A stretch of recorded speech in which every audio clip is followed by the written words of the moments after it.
What's up, YouTube? It's your boy Deceezed. I had to log in really quick because breaking news just came out from Dana White. Last night, I had already made a video about some huge news. Islam Makhachev versus Charles Oliveira has disbanded because Charles Oliveira got cut on the one of his eyes, had to get internal and external stitches.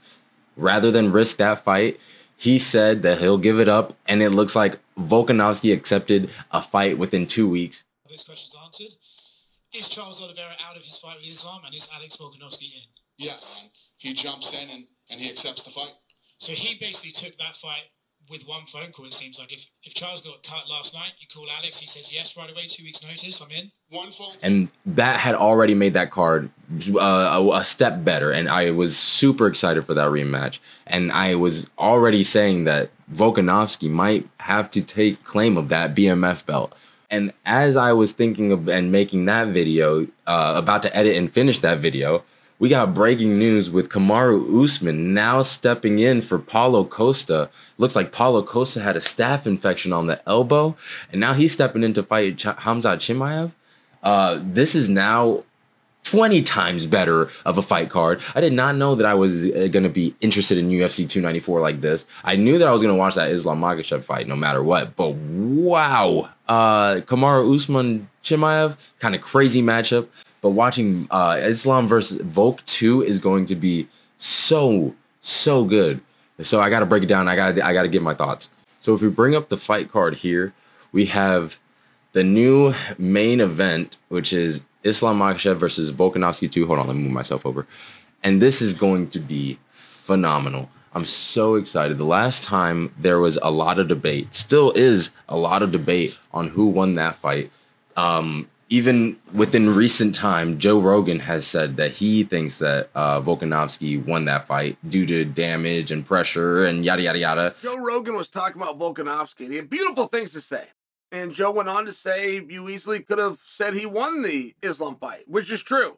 I mean, that was a controversial decision. So, and ever since that night, ever since the end of that fight, there's been huge debate on whether or not Islam can win the rematch and if Volkanovski's good enough. And there's so much that Volkanovski can do. And I'm probably going to link in a lot of the stuff that I said in from last night right here, right now.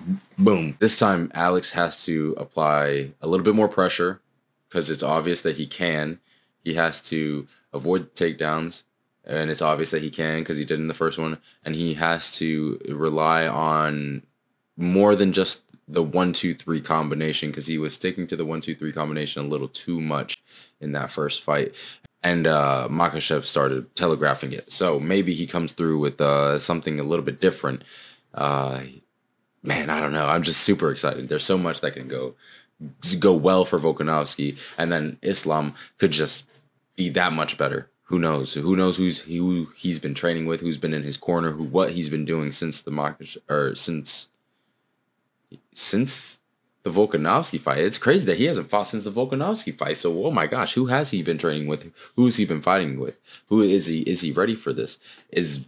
Was he training only for Oliveira, or did he know that Volkanovski was going to be on backup? If he didn't know, this could be a complete switch of styles, complete switch of matchups that could completely throw Makhachev off. But he won the first one, so he could still be ready. He has good hands, solid takedown defense.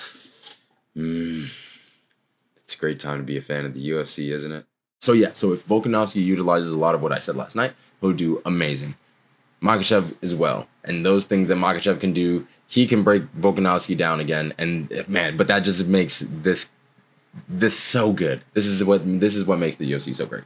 And then we have for the co-main event, sorry, said that kind of weird. For the new co-main event slot, we have Kamaru Usman versus Khamzat Chimaev. It looks like Paulo Costa has suffered some sort of infection. It looks like staph infection on his elbow due to an injury and a surgery that he had.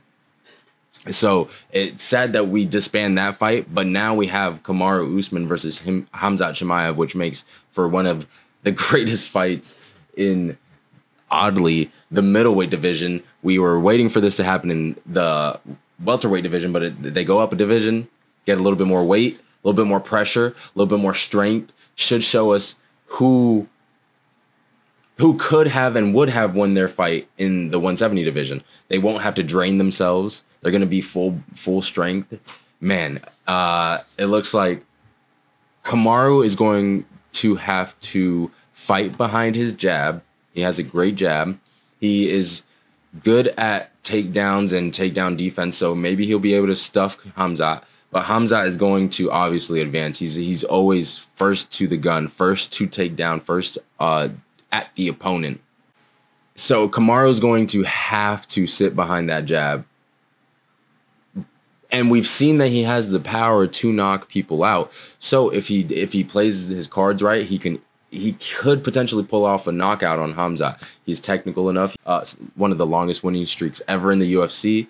But Khamzat is not someone to be just passively sitting on, thinking that you could just win him on. He's going to come at you. He's going to apply pressure. He's going to try and put his style on you and dominate the fight. So you have to expect that. Whew, it's just going to be so interesting. I was already interested in the Paulo Costa versus Khamzat Chimaev fight because there was so much back and forth going on. They were getting very fun to watch go back and forth with. But now we have a fight, like a fighter's fight, where everyone is going to tune into this mainly because of Kamaru Usman's name power and Khamzat's name power. But the people that know fighting are going to watch this because this is going to be one of the greatest clashes that we've seen on paper in a while, and be followed up by Islam Makhachev versus Alexander Volkanovski for the second time, which could be one of the biggest upsets ever. If Islam wins, it might be considered the upset, but if Alexander wins, it might be man, it's just stars are aligning in different ways on this card that we never knew were gonna be possible, and it's awesome. It's awesome. UFC. This is why we're fans of the UFC right now. Like, it's so good. Just get to fighting, boys. That's the news. Looks like Islam is fighting Alex and Kamaru's fighting Khamzat. Two huge breaking fights. So we're tuning into UFC 294. Hope you guys are too. We'll see you there. We'll talk about it later. It's your boy Deceezed, and I'm out.